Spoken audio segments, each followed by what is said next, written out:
Commander Revik stood silently amidst the clamor, his translation device struggling to interpret the cacophony around him.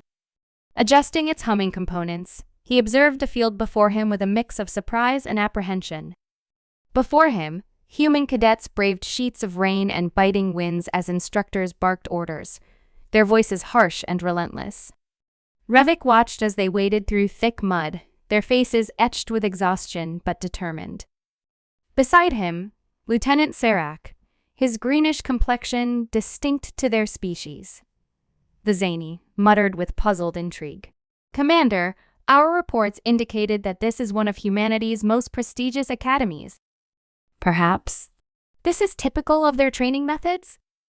Revik folded his arms, his expression hardened by a mixture of disbelief and disapproval. "Look closely, Serac. This isn't training, this is endurance at its most extreme." For the zany, military training involved meticulous simulations and controlled environments, not grueling, relentless field exercises. To Revik, it bordered on madness. A soaked human officer approached, saluting with a broad, almost satisfied smile. "Welcome to Westridge Academy. I'm Major Henley, your guide today." Revik hesitated before accepting Henley's outstretched hand, the human gesture strange but strangely warm. "Major Henley," Revik began, eyeing the cadets with wary intrigue. "What exactly are these young soldiers enduring?" The major chuckled, a sound that reverberated through the rain. This is Field Week, a time to learn teamwork, resilience, and staying focused when everything falls apart." He gestured toward cadets crawling under nets, scaling walls, and trudging through the mud, every task a test of willpower. Revik nodded but felt a nagging doubt. "And this builds character?" Henley's grin broadened. "Yes. Here, hardship molds them. Makes them stronger. Molds their souls?" Revik murmured, incredulous. It was a concept foreign to the zany, whose training focused on efficiency, not exposure to hardship. For them, adversity was to be mitigated, not embraced. As they continued, Henley led them to a looming structure with high walls, barbed wire, and trenches filled with murky water. "The Crucible," he announced. "Their final test. They must go days with minimal food or rest. Only the ones who finish earn their marks." "You deprive them intentionally?" Revik asked, his disbelief clear. Henley nodded with pride. "To push them beyond their limits, so the enemy can't break them later." To Revik, this approach felt needlessly cruel, even reckless. In zany culture, warriors were nurtured and trained to confront threats with peak physical and mental efficiency. This human penchant for pain was perplexing and, to a degree, troubling. Lieutenant Serac scribbled in his notes, antennae twitching in curiosity. "Major, how many complete this ordeal?" "About 95%, Henley replied casually. "Some fall out. But that's how we separate the truly dedicated from those who merely want the title."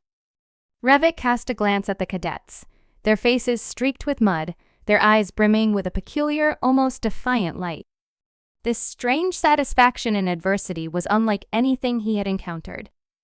Henley continued their tour, guiding them to a wooded area where cadets attempted to start fires with only their bare hands and rudimentary tools. Here, they learned survival. Just them and nature. "You send them into the wild with only a knife?" Revik stammered, horrified. Henley gave a satisfied nod. "Nature teaches resilience like no classroom can." Revik took a step back, unsettled. In the zany fleet, technology was a soldier's lifeline. Such reliance on primal survival seemed to belong to a forgotten era. But here, the human cadets appeared undeterred, even energized. They moved next to an open field where live rounds were being fired.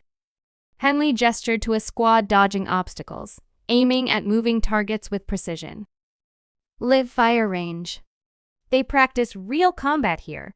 Revik observed the cadets, their movements synchronized, their focus unbreakable. In the zany forces, live exercises were reserved for seasoned soldiers, and even then, under stringent safety protocols. Here, however, danger was part of the lesson. Failure here, Sarek whispered. His antennae quivering, seems to have no mercy. Revik nodded, watching as cadets who missed their targets were instructed to start over without hesitation. It was a harsh but undeniable aspect of their training, one that fostered a resilience he struggled to understand. They reached a small structure housing an array of capsules. This, Henley said, is our virtual combat training. We push cadets to their limits without sending them to the front lines. At last, something familiar, Revik thought. Zany training emphasized simulations to sharpen tactics without risking lives. Yet, when the cadets entered, Revik noticed a difference here. They were not merely strategizing. The pods filled with sounds of chaotic warfare, cries, and commands, all too real. We make it as intense as possible, Henley explained.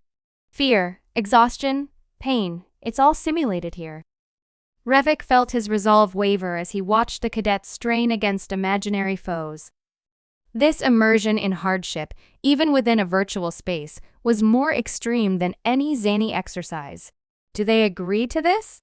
Revik murmured, almost to himself. Henley grinned. They do, and they become stronger for it. Revik's growing sense of dread mounted as the tour neared its end.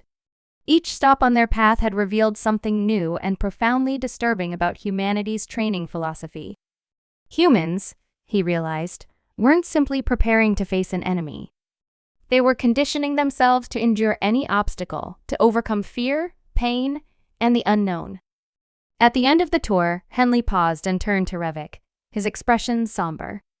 Commander, I hope this has provided some insight. We don't train to make our soldiers fearless.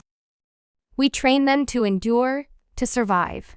Because on the battlefield, survival isn't an option. It's a necessity. Revik felt the weight of those words that seemed almost prophetic. He knew the Zanies' high command would heed his report.